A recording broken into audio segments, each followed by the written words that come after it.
ফুলকপি দিয়ে ডিমের ঝোল বানানোর জন্য আমি সবার প্রথমে ডিমগুলো সেদ্ধ করে নিয়েছি। ফুলকপিটা কেটে নিয়েছি এরকম ছোট, ছোট করে। তার সঙ্গে আলুও কেটে নিয়েছি। আর একটা পেঁয়াজ কুচি করে নিয়েছি। আর মশলার জন্য রসুন, আদা, পেঁয়াজ এখানে মিক্সিতে নিয়ে নিয়েছি। এবার কড়াইয়ে তেল দিলাম, সামান্য একটু নুন দিলাম, সামান্য একটু হলুদ দিলাম। এবার যে ডিমগুলো আমি সেদ্ধ করেছি সেগুলো আমি ভেজে নেব। এই নুন দেওয়ার ফলে কি হয়, ডিমটা ভাজার সময় ফেটে যায় না আর গায়ে লাগে না। ভাজা হয়ে গেছে আমার ডিমগুলো, দেখুন আমি এরকম করে তুলে নেব। একটা ডিমও আমার ফেটে যায়নি, দেখতেই পাচ্ছেন। এবার ওই তেলের মধ্যে আমি ফুলকপিগুলো ভেজে নেব। এই ফুলকপির মধ্যে আমি সামান্য একটু নুন দিয়ে দেব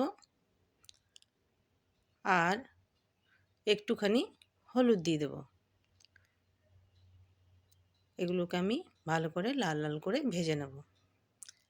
এরকম করে ভেজে নেবেন। দেখুন আমার একদম ভাজা হয়ে গেছে ফুলকপিগুলো।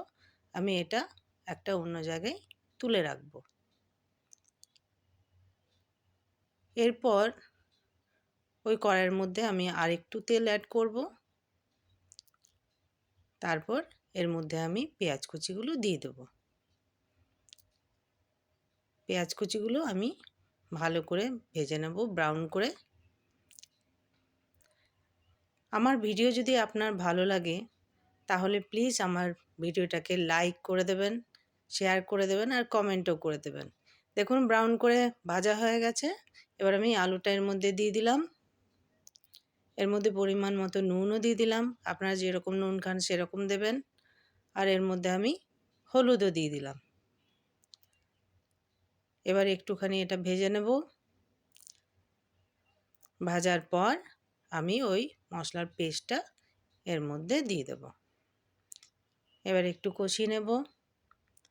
এর মধ্যে লাল লঙ্কার গুঁড়ো, 1 চা চামচ ধনে গুঁড়ো, 1 চা চামচ জিরে গুঁড়ো এর মধ্যে দিয়ে দিলাম। এবার আমি ভালো করে কষিয়ে নেব এটাকে। দেখুন আমার কষানো হয়ে গেছে, এর মধ্যে তেলও বেরিয়ে গেছে। এই সময় আমি একটা টমেটো এর মধ্যে দিয়ে দেব।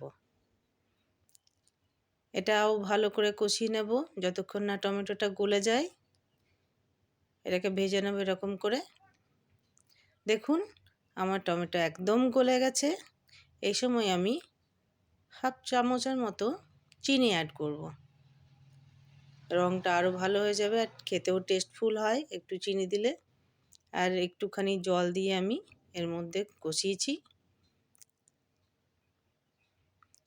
এবার যেরকম আপনারা ঝোল পছন্দ করেন সেরকম এর মধ্যে আপনারা জল অ্যাড করতে পারবেন।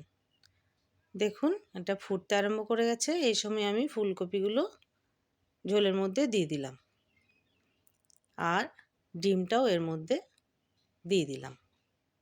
এবার আমি একটু 10 মিনিটের মতো ফুটতে দেব। আমার হয়ে গেছে দেখুন 10 মিনিটের মতো। এই সময় আমি একটু ধনেপাতা ছড়িয়ে দিলাম। দেখতে খুব ভালো লাগে আর সেন্টটাও খুব ভালো লাগে, টেস্টফুল। আমার ভিডিও ভালো লাগলে প্লিজ সাবস্ক্রাইব করে দেবেন। বাই।